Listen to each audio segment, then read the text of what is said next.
Welcome to the Do Good X podcast, a sanctuary from the entrepreneurial grind. Hosts Kimberly Danielle and Stephen Lewis, advocates for impactful entrepreneurship, guide you on the path where purpose meets business. Join us to slow down, reconnect, and explore the challenges of under-resourced entrepreneurs, uncovering the unique journey of building businesses that make a difference. Now, your host.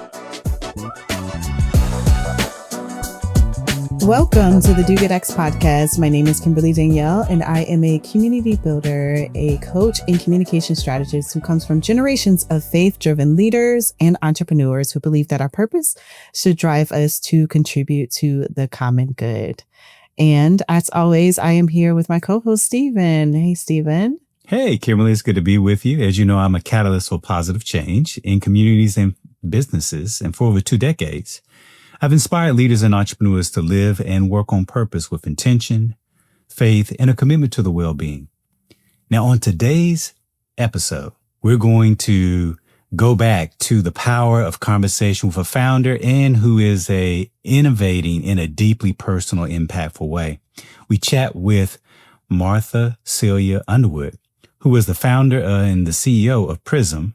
Martha is building technology that transforms wealth transfer at the end of life process, making it easier for families to organize their documents and navigate what they can, which often can be a very stressful and overwhelming time at the end of life care and managing, the kind of end of life process and all your kind of financial matters. Yes, it is something that at some point all of us will experience and go through with a family member or a friend. And so it is really a valuable tool what Prismm offers. And during our conversation with Martha, she opens up about her own personal experience with her family that inspired her to create Prismm and why it's so important to think about these tools before you're really in crisis mode. It just makes things so much easier during that time, which can be really heavy. And so anything that can make life easier during that time is needed and is very much desired by a lot of folks. We also talk with her about what it is like to scale as a Black woman in the tech industry and how she has navigated that journey. Yeah, one of the things she talks about is the challenge of being the only person and not having someone to look to for guidance in her industry. And oftentimes what she had to do is kind of look outside of the 4 walls of your industry and expand your network and learn how to leverage meetings and to socialize ideas and to address problems that arise to be able to navigate the field that she is working in as a technologist within this larger field of technology and AI. And that, we need people who look like the diversity of our population in order for AI to be a useful tool and be good for everyone. So, of course, we dig into the role that AI can play in business and how it has become a tool for Prismm. And while this episode focuses primarily on tech, it's a reminder of the power that technology can play in truly solving problems that people and our communities face. Yeah, we're really excited about sharing this conversation again with you all. And for those of you, if this is your first time tuning in, you might go back to episode 2 and check out the full episode there. But let's just get back into the conversation with Martha. We hope you enjoy it. Today we have Martha Sylla Underwood on the show, and she is an innovator. She's a highly accomplished software technology industry veteran, a founder, an advisor, a mother, and so much more. And today with Martha, we are really diving into tech. We're diving into AI, entrepreneurship, being a Black woman in the tech industry. And speaking of which, did you know that last year in 2023, the tech industry comprised just of 25% of women, and within that, only 3% are Black women. And then when looking at tech startup founders, 15% are women. But the data around Black women is very hard to find because it is so low. So it's a gift to have Martha here with us today. and to have her in the industry, really showing what a Black woman can do and be in a male-dominated space and paving the way for others. She has a storied career spanning from working at IBM in Florida to being in Silicon Valley and now in Birmingham, Alabama. Martha has developed enterprise solutions, created early versions of healthcare patient portals, and position startups for acquisitions, which that is so huge. And now in Alabama, she serves as the founder and CEO of Prismm, a company dedicated to revolutionizing the wealth transfer process at the end of life through technology. And this is amazing. Her company recently partnered with award-winning actor, Dr. Malik Yoba. So Martha, thank you so much for joining us today. You come with a wealth of experience and we are grateful to have you. Thank you for having me. I'm like, you made me sound real good. Because you are real good. So I'm just going to go ahead and dive right in. So can you just share with us a bit about your story and what led to the birth of Prismm? And within that, specifically share the problem you are addressing through Prismm. Sure. So within technology. Yeah. So I'm a Gen Xer and I take care of my boomer parents who are 85 and 86. And they live 700 miles from me. They live in Miami, Florida, where I was raised. And I'm in Birmingham, Alabama. And in 2017, Hurricane Irma hit Miami, and we were blessed that nothing happened to my family home, but my dad went over to the neighbor to help them out because a huge tree had fallen onto their roof. And my dad is, the consummate Caribbean man who thinks he can still do everything. And he was about in his late 70s at the time. He gets on the roof with his chainsaw and he tries to cut the tree off, and he slips and he falls and he goes unconscious. And my mom is frantic. She doesn't know what to do because my mom goes everywhere with him. So she was with him at the neighbor's house, and she calls me, 700 miles away. And there, with families, there's always someone that gets called, and I'm that person, myself and my older sister. And I felt helpless, but I really couldn't express that because she was already in a state of shock, right? Finally get him to the hospital. She hands the doctors, the phone to me, and they're asking me questions, but I can't really answer because I don't know, for one. And two, some of the things they really couldn't get into because I didn't have consent, right? I didn't have the proper paperwork. Even though my mom was there, she was just too distraught to be able to answer questions. And so it dawned on me because one of the questions they asked was like, does he have, his will? Like end of life stuff, like if something happens, because at the time we didn't know if he had internal bleeding. We didn't know what was happening. And we were blessed that he ended up just having cracked ribs and he is fine today. But during a span of 8 hours, it was kind of touch and go, like what's happening here? What if he doesn't make it? Where are the bank accounts? Where are all the information? Where's the life insurance policy? What's all this so that my mom could be okay? Because my mom and dad this year would be married 62 years and he's taking care of everything. Like she doesn't know where anything is. So asking her for that in the midst of her being distraught, even if she knew where something was, she wouldn't be able to tell us. She wouldn't be able to handle the administrative aspects of that. And so I said, being in technology, we can solve this.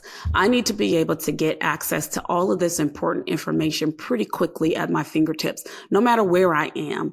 And so that's when Prismm was born. And I always say Prismm was born out of love for my parents because there's 7 of us and we're very close-knit families. So if anything happens to either one of them, we know that we will need time to grieve. And we did not want to be overly burdened by the administrative side of things, of having to go into the house and look for all of the documents. Even though my dad keeps, immaculate records, we'll start looking at it and we'll start crying because we're going through and starting to see just different things, right? Pictures here, birth certificate there, this document here.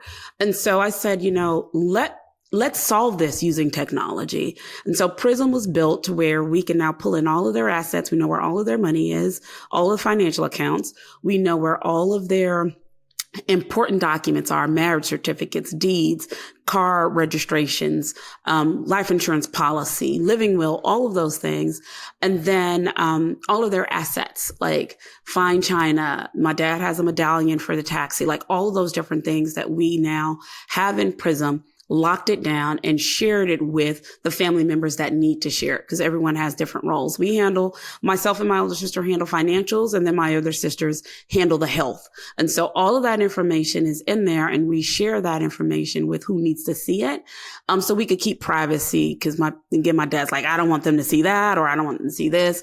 So we wanted to make sure that we took care of that. So I used all of my technology background, my experience with helping build products for the healthcare industry, for the banking industry, for the retail industry, to create something that can be basically a life planning tool for those of us that need it. Martha, so earlier this year, your team was in the final stages of introducing an AI feature to Prism's products that will revolutionize how your clients catalog their assets. And you and I both know that the use of AI has continued to grow, and we don't foresee it going anywhere. So what do you see as your team's role and responsibility in your use of AI? And maybe more broadly speaking, what should be the responsibility of others interested in using AI in their entrepreneurial and social impact ventures? Sure. So it's always about using AI for good, right? And the way we've leveraged AI in our platform is to make it easier for people to catalog their personal items. And so you can take a picture of a room and say, identify all of the things that are of value in this room. It might say 85-inch TV, it might say laptop computer, and it'll catalog that for you. One, helping you save time by not having to type it in. And two, also recognizing things that you might not have thought was of value, right? Like a vintage armoire that grandpa might have, or some fine china that they might not have thought was worth anything. AI can pick up and catalog that for you within Prism. And that's a feature that we're finalizing and putting into the system. And also being able to take pictures of documents and put that information in there as well, to just make it as seamless and easy for you as possible. Because again, older generation, they aren't as technically savvy as the younger generation is. They're digital natives.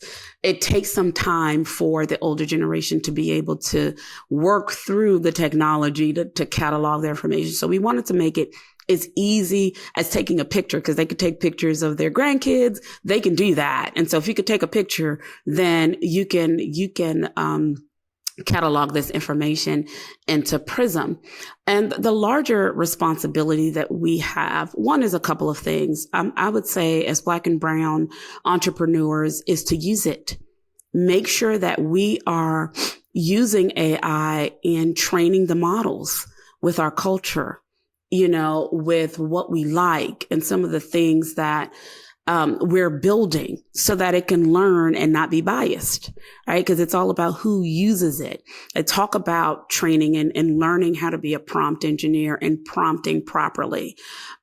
There's a lot to be said about that, because we need more people that look like us inputting into the different models, because every day there is another AI product that hits the market, right? And I have seen some great uses of AI. I think there is a company called Track AI for disabilities, where it can track eye movement for children and help identify if there's going to be any issues, or they might have a propensity to become blind, like those things, right? There's also cancer screenings where they can detect cancer earlier. All of these things are how AI can actually be used for good. And we want to continue to be participants in that, to make sure that we are designing products and leveraging AI for good. What barriers have you seen entrepreneurs in general, Black women in particular, face in their ability to scale and position their business well for acquisition? I'd say the main thing is the networking and the access to the business and the contracts. What I've seen from of our counterparts is that they would refer them and say, hey, you got this platform. I know this executive at this company that I'm going to connect you to, because I know that they're looking for enterprise level software. and they walk you in the door, right? And you don't have just one of that. You have 5 of that or 10 of that, right? And so that is critical to scaling, because typically the other thing that I've seen is they would want to put Black women founders in a program or in an accelerator or in a workshop and maybe give them a grant, a $5,000 or $10,000 grant. That might help them with their business. But what's really helpful is a signed contract, which helps them then deliver the product, right? Because the thing is, get the contracts to us and then let us either succeed or fail. We're not saying that if the product doesn't do what it says it does, that you need to keep it. Go ahead and cancel the contract. But I bet you will find that the product does exactly what it says it does, and it will probably exceed your expectations. And I think that that's one of the biggest hurdles and the differentiators between some Black founders and them scaling and our counterparts, because they're networking, they're referring business, and they're walking contracts in the door for them. And we're not necessarily getting that.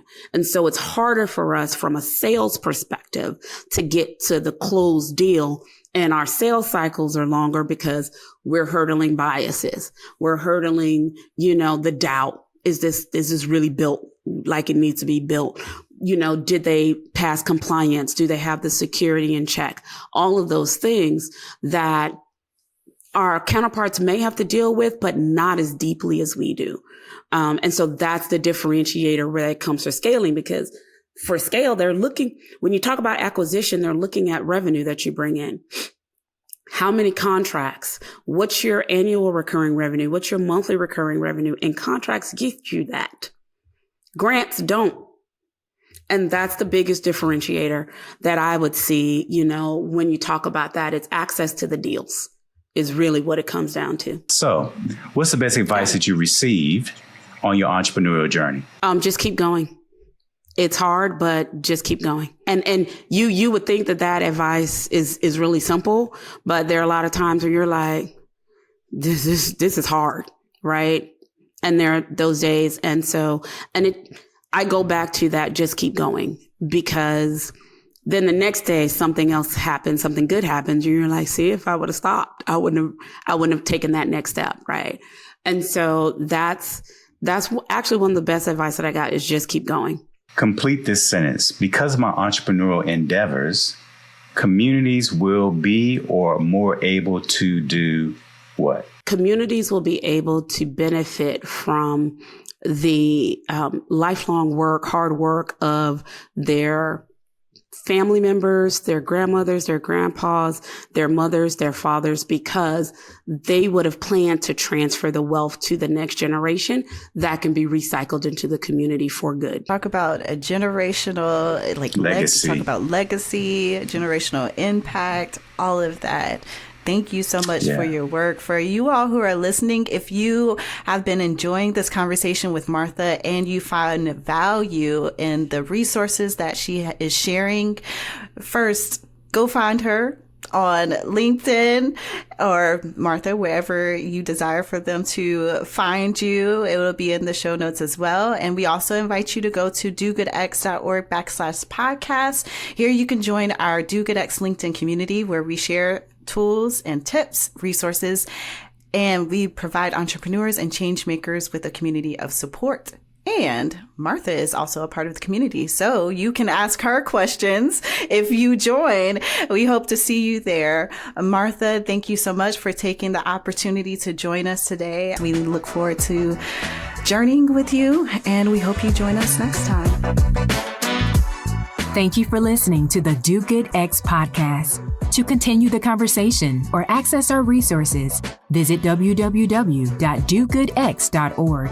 Join us again for conversations that will nourish your soul, ignite your dreams, and empower you to build an impactful business, one intentional step at a time. Until then, keep striving, thriving, and doing good.